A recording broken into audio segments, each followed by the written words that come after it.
Bom dia.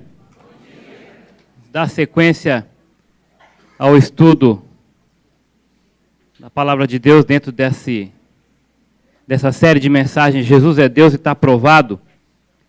Hoje, falando sobre a primeira multiplicação de pães e peixes. Quero que você abra sua Bíblia nesse texto, João, capítulo 6, falando dos milagres narrados em João. Hoje nós vamos falar do quarto milagre narrado no Evangelho de João. Primeira multiplicação dos pães e peixes. João capítulo 6, vamos ler do 1 ao 15.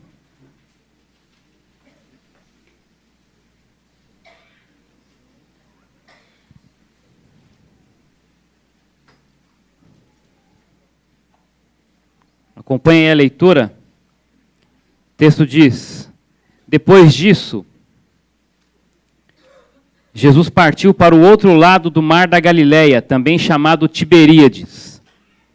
E uma grande multidão o seguia, porque vira os sinais que ele operava nos doentes.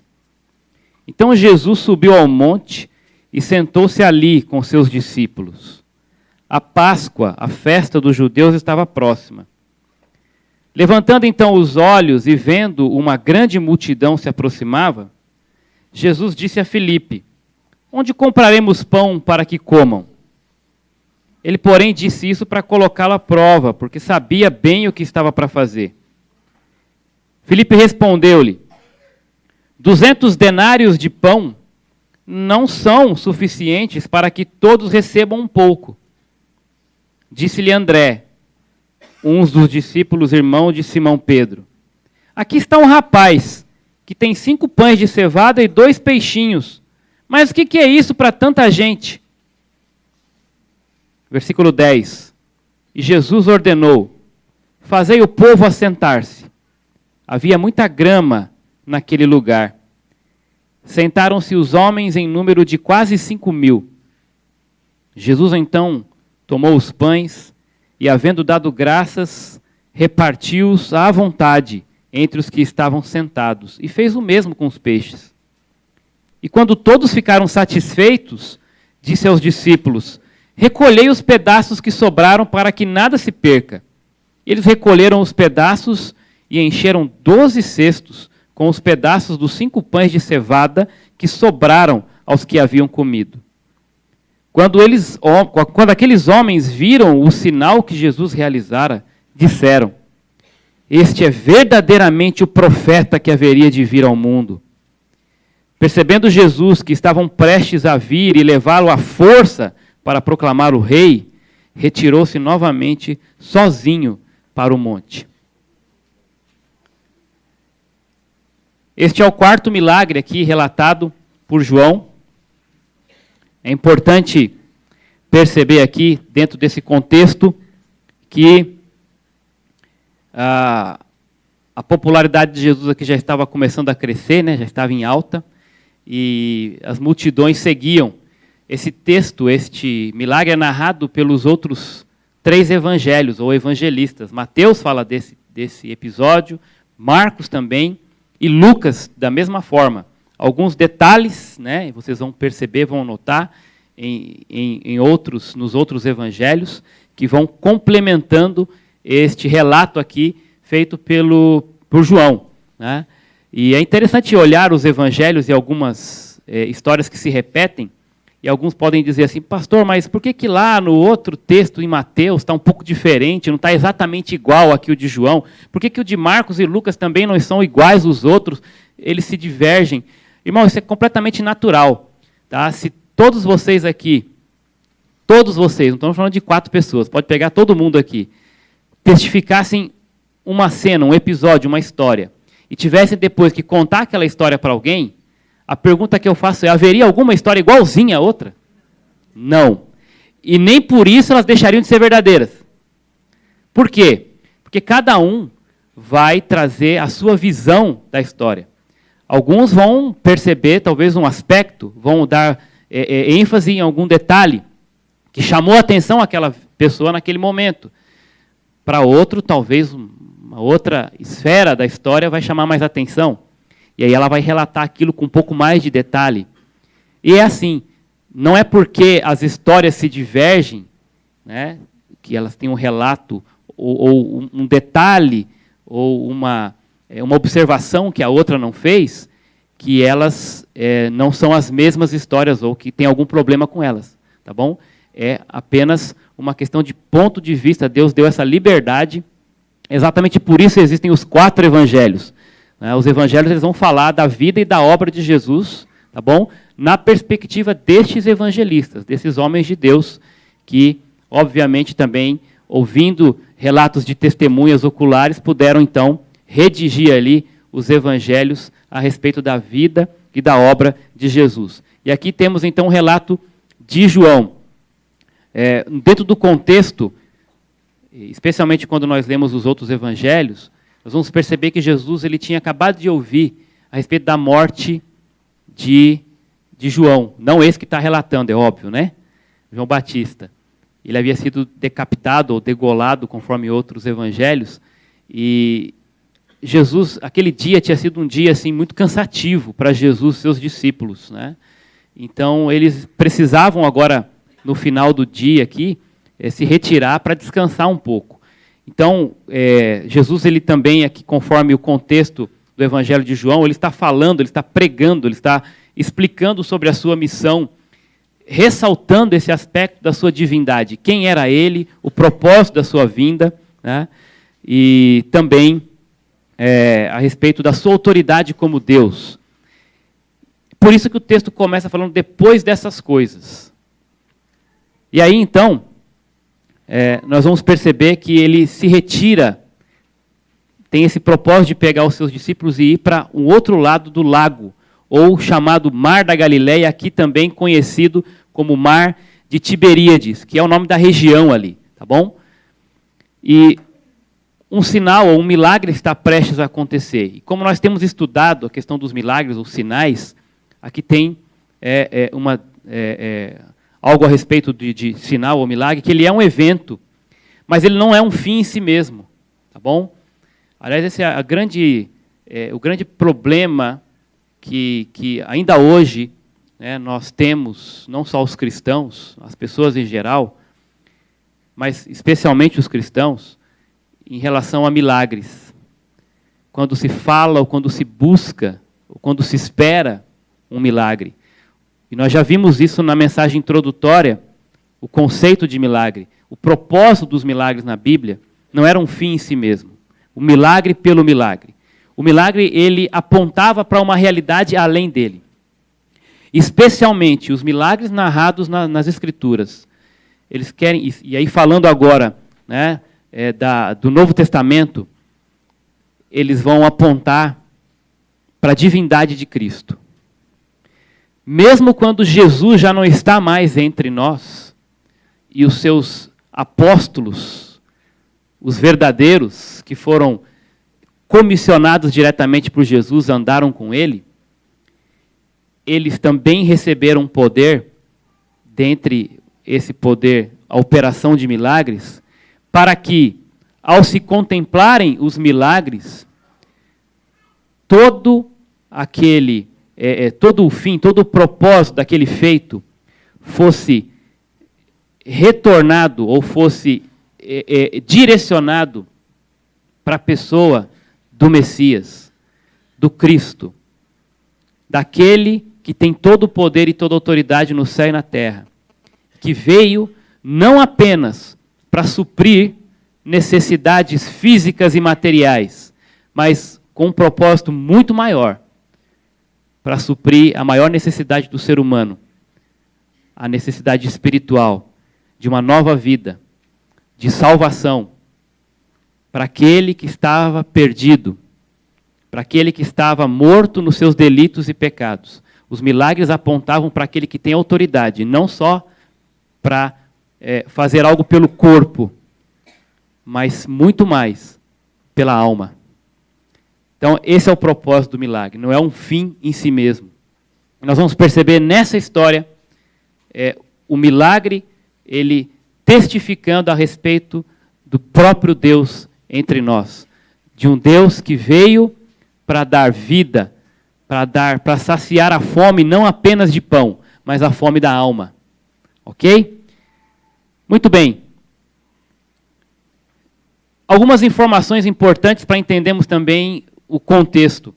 O texto no versículo 4 fala que a Páscoa, a festa dos judeus, estava próxima. E essa talvez é uma informação que explique a quantidade de pessoas que se aglomeraram ali à procura de Jesus. Interessante notar que os outros evangelhos vão dizer que enquanto Jesus atravessava de barco, esse pessoal deu a volta, né, muito provavelmente deu a volta no lago, a pé, para encontrar Jesus e os discípulos do outro lado. Impressionante isso. Aquela vontade de ver, né, acontecer alguma coisa extraordinária, porque eles já tinham visto e ouvido falar a respeito de outros eventos, de outros sinais que Jesus havia realizado. Então, o texto vai dizer, nesse episódio, que 5.000, e aqui estão falando só de homens, geralmente se contava apenas os homens, mas se nós formos pensar em mulheres e crianças, você pode dobrar isso tranquilamente. Aproximadamente, então, reunidos ali, né, naquele campo, 10.000 pessoas. Tá bom? Só que se você juntar a população da época de Betsaida e Tiberíades, né, os estudiosos vão dizer que juntando as duas, não passava de 4.000. De 3 a 4.000 pessoas juntando as duas populações. Então, como é que o texto fala que tinha 5.000 só homens? Porque a festa da Páscoa atraía peregrinos, né, de todos os cantos ali de Israel. Então eles desciam, eles vinham para Jerusalém, e ali era uma rota, né, aquele lugar era a rota dos peregrinos. Então, como estava próxima à festa da Páscoa, muita gente estava passando por ali, ainda mais sabendo dos acontecimentos, dos feitos, dos milagres, essas pessoas iam atrás. Muito bem, o texto também vai falar, vai citar, especialmente o evangelista João, aqui o Evangelho de João, vai citar 2 nomes, 2 discípulos, Filipe e André. Jesus se dirige a Filipe fazendo uma pergunta para ele, né? Onde é que nós vamos comprar pão para essa gente? Vocês perceberam aí? E depois, então, que Filipe dá uma resposta, né? Uma resposta aqui até, vamos dizer assim, sem explicação. Ele diz, olha, como é que a gente vai fazer? Eu precisaria de 200 denários, né, ainda para alimentar esse povo. Pra vocês terem uma ideia, 1 denário significava o salário, um dia de salário de um trabalhador braçal. Vamos colocar aqui para arredondar R$100, né? Um dia, né, de salário de um trabalhador braçal. Vamos colocar aqui R$100 para arredondar. Você multiplica isso por 200, tá bom? E compra tudo isso de pão. Isso nós estamos fazendo no nosso português aqui, né? E aí você percebe que ele está dizendo que 200 denários não seriam suficientes para alimentar aquele pessoal. Ok? Mas por que Jesus pergunta para Filipe? E depois, por que André se levanta, né, e fala, ó, tem aqui um menino, tal. Eles eram da região. Né, então, muito provavelmente, Jesus se dirige a Filipe, porque Filipe, você vai perceber, ele e André, no capítulo 1, verso 44, o texto vai dizer que eles eram naturais ali de Betsaida e daquela região. Ok? Por isso, então, Jesus pergunta para quem conhecia, né, onde é a próxima padaria aqui. Essa é a ideia, né? Onde fica a próxima padaria? Quem sabe é quem, né, provavelmente quem mora ali perto na região. Mas é óbvio que nós vamos entender por que depois Jesus fez essa pergunta. Muito bem. E aqui eu quero propor, dentro desse episódio, o seguinte. Primeiro, né, que enquanto as pessoas se mostram interesseiras, e por que eu estou dizendo isso? O detalhe no versículo 2 é importante.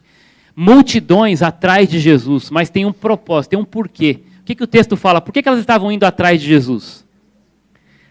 Para receber instrução da palavra de Deus, para crescerem espiritualmente, para adorarem Jesus como Senhor e Deus e Salvador de todo o universo? Não. O texto diz que elas estavam indo atrás por quê? Porque elas estavam vendo o quê? Os sinais ou as curas aos doentes. Esse povo estava indo atrás dos sinais. Eles estavam interessados naquilo que Jesus podia fazer, não em quem ele era. Eles não estavam interessados em adorar a pessoa de Jesus. Eles estavam, a multidão, aí nós estamos generalizando, tá? A multidão estava indo atrás dos sinais. É lamentável ler isso, mas à medida em que nós fazemos uma sondagem no nosso coração, a gente passa a entender e dar um belo desconto para esse povo. Porque muitas vezes eu sou igualzinho a essa gente. Eu vou atrás de Jesus, de Deus, de uma igreja, de uma religião, porque eu não quero, na verdade, a minha intenção não é adorar a Deus, a minha intenção não é servir ao Senhor, a minha intenção é receber algo, a minha intenção é adquirir uma bênção, algo material, provavelmente, ou algo físico. Eu quero Jesus porque estou passando uma situação difícil em casa, tem alguém doente, aí eu me apego a Deus. Então eu sei que Deus pode curar. Eu quero Jesus porque eu estou passando uma situação difícil financeiramente, e eu vou na igreja, eu vou procurar, né, ser fiel, não vou faltar nenhum culto naquele mês, porque eu sei que no final do mês, eu espero um milagre lá na minha conta bancária. Inclusive vou dar uma oferta, porque eu estou achando que se eu der, eu creio que Deus vai multiplicar, porque até vi alguns versículos na Bíblia falando sobre isso, que se eu trouxer 100, Deus vai ter que dar 200 ou 300. Eu não sei qual Bíblia tem esse texto, mas tem muita gente que acha que tem, né? E aí eu vou atrás de Jesus porque, enfim, né? E aí nós temos que entender, né, as intenções do coração, o momento de cada um, vai atrás de Deus, até legitimamente, né, inclinado por uma necessidade extrema. Quero que meu marido se liberte do álcool, meu filho saia das drogas, então eu vou procurar Jesus porque ele tem que fazer alguma coisa por mim. Esse povo estava indo atrás de sinais. Então, mesmo assim, Deus é tão bom, tão misericordioso, tão compassivo, porque enquanto as pessoas, e aí eu falo das pessoas, mas eu falo de mim, muitas vezes eu também chego até Deus em oração por interesse, não por adoração, não por quem Ele é, mas na expectativa do que Ele vai e pode, e infelizmente, às vezes até do que eu acho que Ele tem que fazer. Colocando Deus contra a parede. Mesmo assim, enquanto as pessoas se mostram interesseiras, Jesus mostra piedade com provisão. Aqui, é interessante observar que Jesus levanta os olhos e vê aquela grande multidão. O que você acha que Jesus está vendo ali? Só gente? Só número? Não, quando Jesus olha para as pessoas, quando Ele olha para você, Ele não vê apenas um número. E isso é uma grande lição para nós. Jesus vê pessoas. Ele vê em cada olhar uma necessidade. Ele vê em cada pessoa alguém especial, único, que precisa muito dele. Ele sabe o que você está sentindo.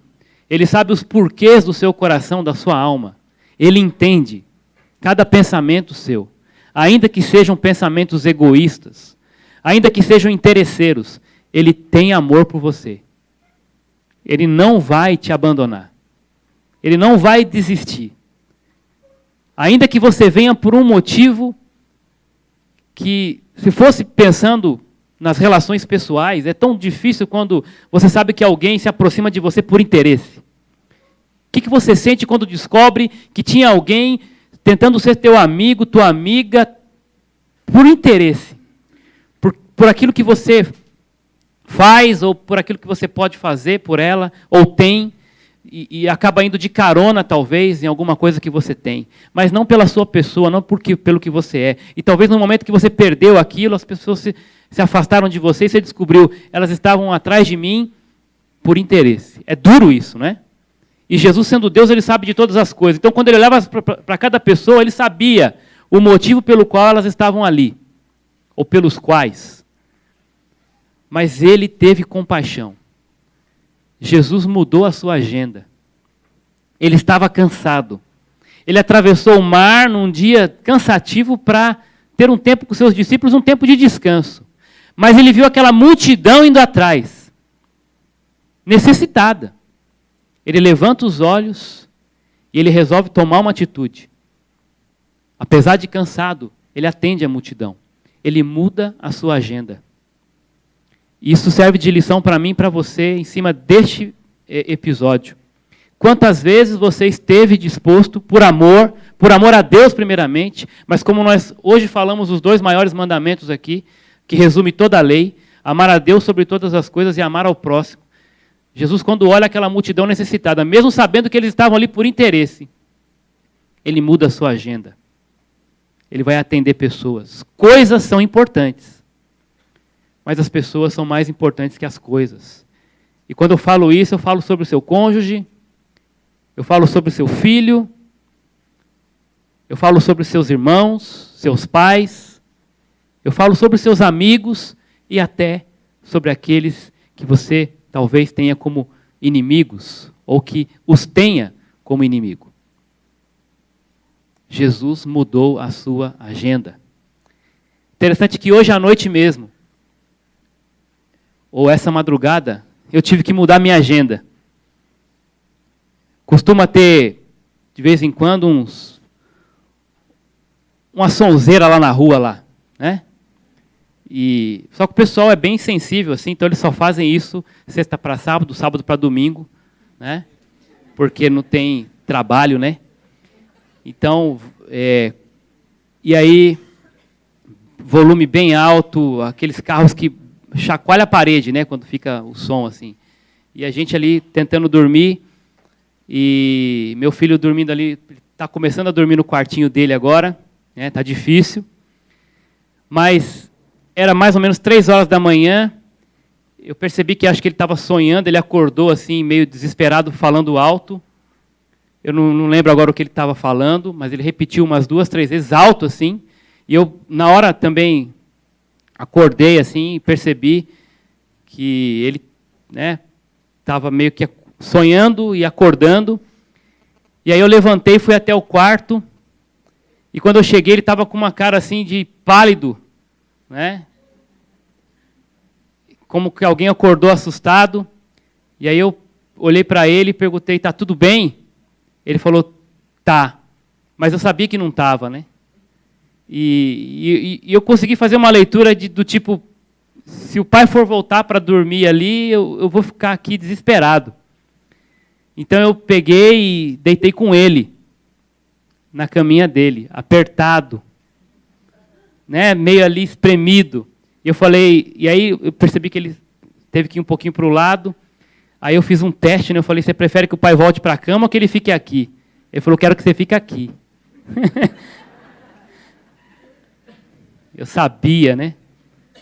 E aí eu fiquei ali, até 6 da manhã, quando eu cochilei um pouquinho ali, 6 horas eu voltei, e consegui dormir bem mesmo, das 6 até as 8. Mas eu mudei a agenda, por causa de uma pessoa. Ah, mas você precisava descansar, porque você tinha que pregar. Não, eu precisava ficar com meu filho. Ele precisava descansar, está entendendo? Ele precisava descansar. O meu descanso é ver meu filho dormindo bem. Eu mudei a minha agenda. Ah, mas tem um monte de coisa, eu tenho que fazer isso, agora eu tenho que terminar aquilo outro. Mas se as pessoas precisam de você? E se alguém precisa conversar? E se alguém precisa do teu tempo? E se alguém precisa do teu bolso? Seja sensível. Jesus dá uma prova disso nesse milagre. Alcides Caminha, ele tem essa frase, que serve para a gente se sensibilizar e entender o espírito disso. Tire o seu sorriso do caminho, que eu quero passar com a minha dor. Interessante isso. Estar atento, sensível à necessidade das pessoas. Versículo 6, interessante também esse detalhe aqui do texto, pois sabia bem o que estava para fazer. Ele faz uma pergunta para Filipe, onde o pessoal vai comprar pão? Onde vamos comprar pão para essa turma? E o versículo 6 vai dizer que ele disse isso para colocar Filipe à prova, porque ele já sabia bem o que ele estava para fazer. E aqui, pegando a ideia aqui deste autor, ele diz que essa combinação da soberania de Deus e da responsabilidade humana é um mistério que consola o nosso coração, né? Por um lado, Deus está no controle de tudo. Por outro, eu sei que a minha oração, a minha decisão, a minha escolha, elas são importantes. Eu não sou um mero peão no xadrez determinista da história. Deus leva em consideração, apesar de já saber o que ele vai fazer, de saber de tudo, ele diz que ele ouve a sua oração. A oração daquele que teme. A palavra do Senhor disse que isso move o braço de Deus. Então é difícil a gente conciliar isso, né? Como diz, é um mistério que consola o nosso coração. Ao mesmo tempo, um Deus soberano que sabe e já determinou, ele nos dá essa liberdade de participar do seu plano soberano. Impressionante isso. Por outro lado, enquanto as pessoas se mostram incrédulas, porque ele fez um teste para Filipe, e também André acabou entrando no mesmo teste, junto com os demais discípulos. E eles se mostraram o quê? Incrédulos. Por quê? Quando Jesus pergunta para Filipe, onde nós vamos comprar pão para esse povo? O que você acha que Jesus queria ouvir de Filipe? Senhor, tu és Deus. Nós já vimos quantos milagres o Senhor pode fazer. Não é problema para o Senhor essa questão de falta de pão, de falta de alimento. O Senhor tem todo o poder. O que o Senhor fizer vai ser o melhor. Eu não estou preocupado com isso. Sei que o Senhor pode resolver porque o Senhor é Deus. Provavelmente essa era a resposta. Esse era o teste. Mas Filipe tentou resolver as coisas de maneira humana, limitada. Cálculos humanos, perspectivas terrenas. Não que seja errado calcular. Deus nos dá essa liberdade e responsabilidade de fazermos os cálculos. Não temos que ser imprudentes, do tipo, eu vou sair comprando, gastando, e meu Deus é poderoso, vai ter o dinheiro no final do mês. Isso é irresponsável. Isso não provém de um caráter que ilustra o caráter de Deus. Mas a falta de fé, a falta de confiança é tão pecado quanto. De mesmo tendo feito as contas, chega um momento, e vai chegar, e chegam quase todos os dias esses momentos onde você percebe, e agora? O que eu vou fazer? Eu não consigo vislumbrar qual o próximo passo. Ou já fiz o que eu tenho que fazer, agora resta esperar. Como eu vou esperar? De que maneira? Eu sei em quem eu tenho crido. Eu sei quem é meu Deus. Eu sei quem está diante de mim. Eu sei quem pode resolver todo e qualquer problema da minha vida e da vida de qualquer pessoa. Eu sei quem pode, inclusive, resolver o maior problema do ser humano. Eu não tenho o que temer. E eu espero que um dia, meu filho não precise mais, né? Que o papai vá lá deitar com ele de madrugada, porque ele vai ter capacidade suficiente para dizer, o Senhor Deus está comigo aqui. Eu sei que meu pai está ali do lado, tudo bem. Mas eu não vou temer. Deus está comigo. Deus está comigo. Eu vou deitar e vou pegar no sono, porque o Senhor Deus me guarda.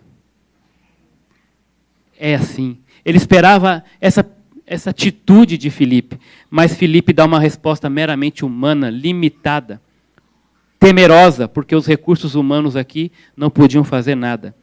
O que serão 200 denários para esse povo? Aí vem André e tenta dar uma solução também. Olha, tem aqui 5 pães e 2 peixes com um garotinho, mas o que é isso aqui para tanta gente? De novo, André também falha no teste. Ele poderia dizer, olha, Senhor, tem aqui 5 pães e 2 peixes, mas isso aqui, né? O Senhor é Deus, o Senhor faz o que o Senhor achar melhor, porque eu confio que o Senhor vai dar a solução, o Senhor tem a solução, o Senhor é o dono de todas as pessoas, de todos os pães, de todos os peixes, o Senhor é o Criador.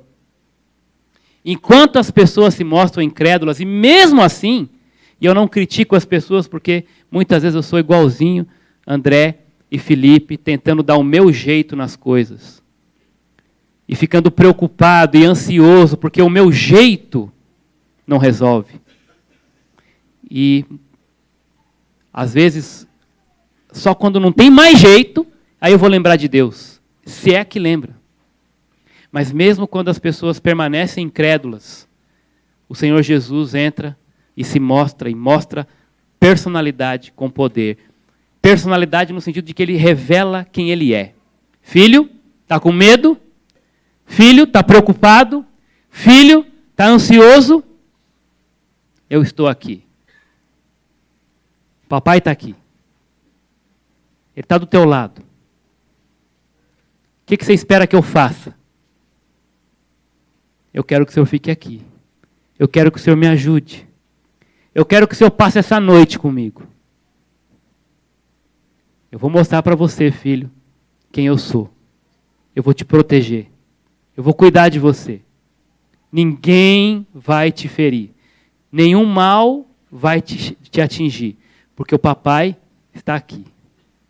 E aí ele pode descansar. E aí ele pode dormir. Porque agora ele sente que tem alguém poderoso. O próprio Deus de todo o universo, está com ele. Pode resolver a situação. Jesus testa as pessoas para saber se elas acreditavam que diante delas estava aquele que poderia resolver todos os seus problemas. Se você olhar para os outros milagres, Jesus faz pergunta com essa intenção. Na água em vinho, mulher, que tenho eu contigo? Ou seja, o que você espera que eu faça? Na cura do oficial, ele diz para o pai, para o oficial, se vocês não virem os milagres, vocês jamais vão crer. Teste. No cura do paralítico, ele pergunta para o paralítico, você quer ser curado? Quem estava ali fazendo a pergunta? O próprio Deus. E agora ele pergunta, onde é que nós vamos comprar pão para essa gente? Testes. O pão ali, temos que entender, chamado pão de cevada, não era pão de trigo. Pão de cevada era o pão do pobre, né? O famoso bolachão. Né? Até parecido com aquele que está ali, ó, na foto. Tá bom? Onde cada pessoa, era comum na alimentação diária, cada pessoa adulta comer de 6 a 8 daquele ali. 6 a 8 daquele ali para uma refeição. E o peixe não era igual àquele que está ali. Tá? Era provavelmente esse peixe envinagrado, uma espécie de uma pasta, né? Porque para acompanhar o pão, eles passavam essa pasta, né, do peixe, como se fosse a sardinha em lata, né, para dar sabor. Então não era peixe do jeito que vocês imaginam aí, o peixe mesmo, né? Era uma pasta, tipo uma sardinha em lata, tá bom? Muito provavelmente era isso que aconteceu ali. Né? Os pães foram multiplicados e aquela pasta não acabava. Ok? É isso que acontece. E o milagre propriamente dito, né, foi exatamente isso. As pessoas pegando aquelas bolachas e repartindo e partindo e cada vez mais e não acabava. Como explicar isso? É um milagre, né? Como explicar isso?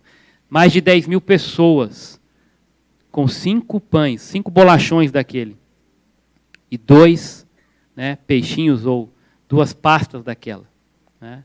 Alimentou todo mundo. E finalmente, depois que eles veem aquilo, eles querem tornar Jesus rei. Né? Na impulsividade. Né?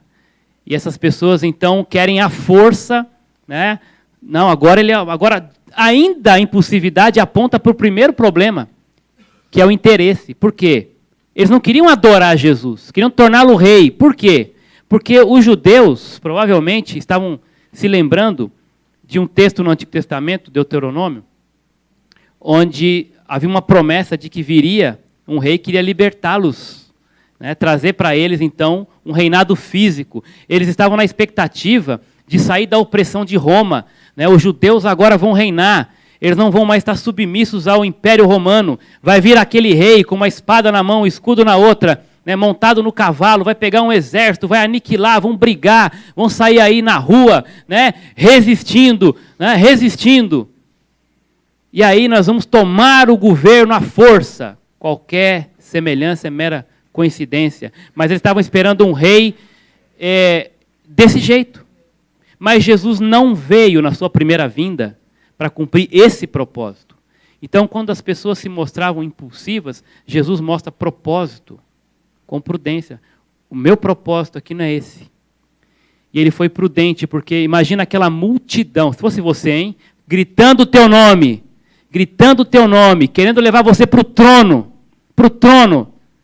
enquanto você tinha que ir para a cruz.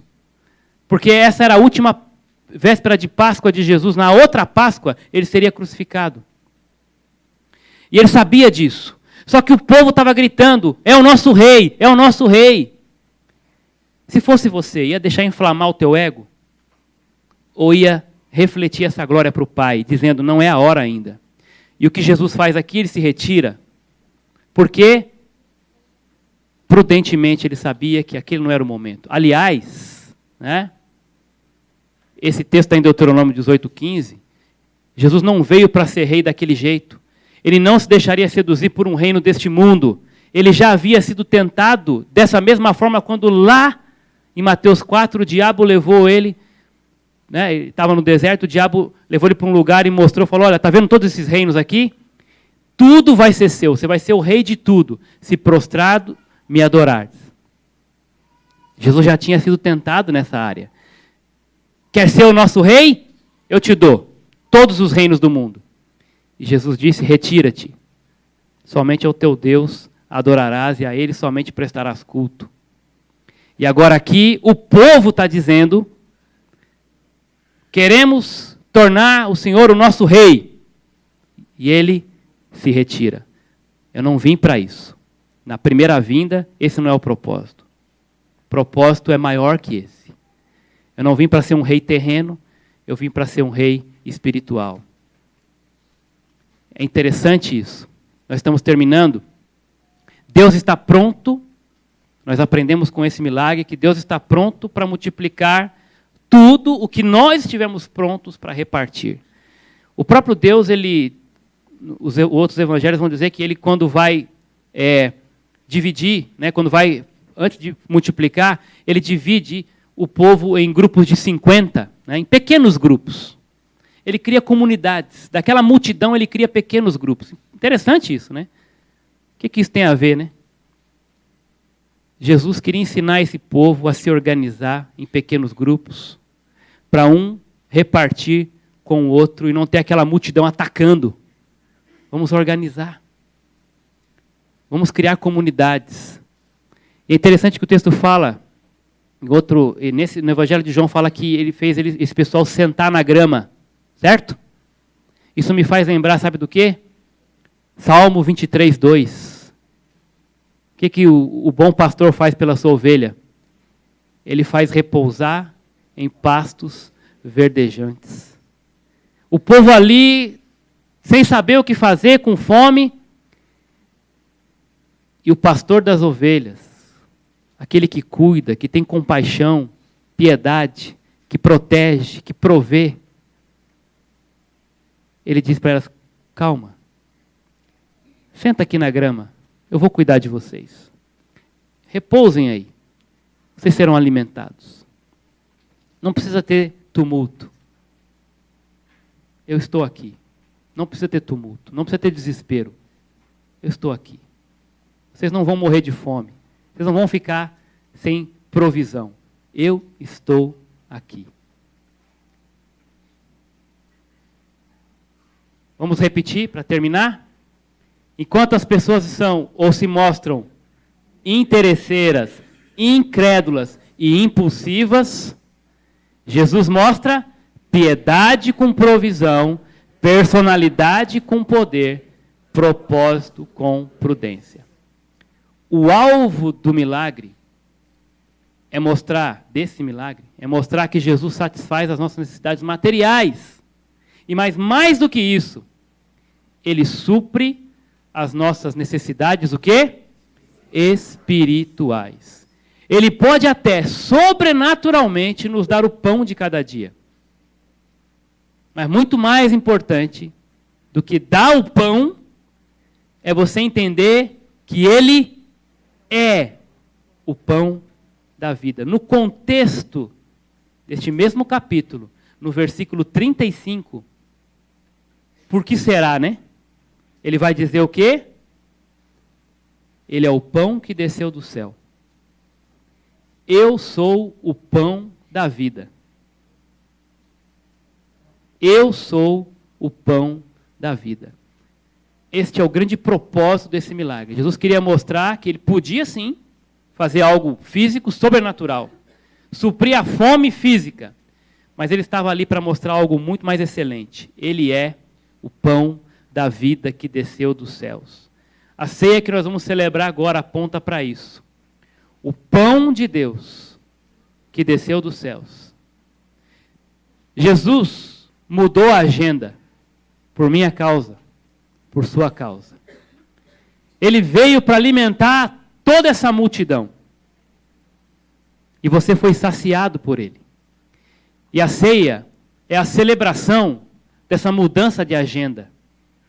De alguém que olhou para pessoas, não se preocupou com coisas ou com reinos, mas se preocupou com vida.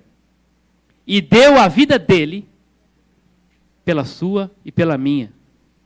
A ceia do Senhor é a maior prova do amor de Deus, daquele que desceu do céu para saciar não apenas a minha necessidade material, mas muito mais do que isso, a minha necessidade espiritual, a fome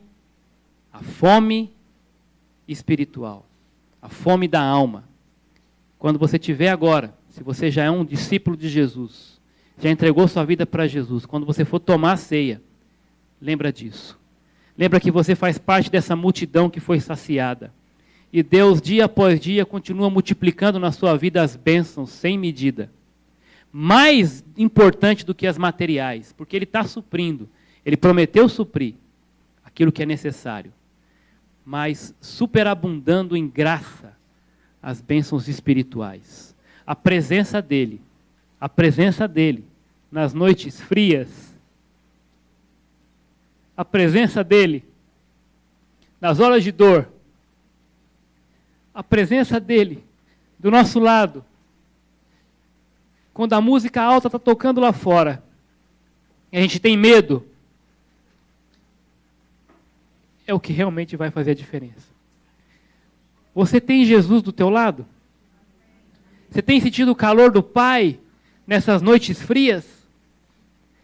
Tem sentido que Ele está com você, te protegendo, te guardando? Tem sentido o braço dEle? Então adore o Senhor agora. Celebre a ceia do Senhor com alegria e com gratidão. Porque Ele é o pão de Deus que desceu dos céus. Amém? Vamos orar. Pedir para o pastor vir aqui, pastor, e orar pelo pão, pelo cálice. Depois nós vamos chamar os diáconos para distribuir. Oremos. Senhor Jesus, obrigado pela Tua palavra que mostra de maneira tão clara, tão vívida para nós agora de manhã, que o Senhor Jesus é o mesmo que supre o tempo todo. O Senhor é o meu pastor, nada me faltará. Que tenhamos essa convicção forte em nosso coração. Aquele Jesus que se interessa, aquele Jesus que, apesar das nossas contradições, da nossa fé deficiente, apesar até dos nossos interesses egoístas, o Senhor tem compaixão e trabalha em nossos corações, não nos desprezando, pelo contrário, ministrando aos nossos corações. Obrigado pela ceia, que representa Teu corpo, que foi moído na cruz. Ao olhar para essa ceia, a nossa recordação do Teu sangue derramado ali, aquela hemorragia sem parar, até o Senhor morrer, aquela morte de cruz, recebendo o castigo que nós merecemos. O Senhor que naquele momento foi desamparado pelo Pai, porque precisava passar por aquilo, aquele sacrifício. O Teu sacrifício nos trouxe tantos benefícios, mas também a Tua exaltação nos dá a maior alegria. O Teu nome está exaltado acima de todo nome, porque Tu és, de fato, o Rei dos Reis, o Senhor dos Senhores. A Ti lembramos com gratidão agora, e celebramos em obediência, em nome de Jesus. Amém.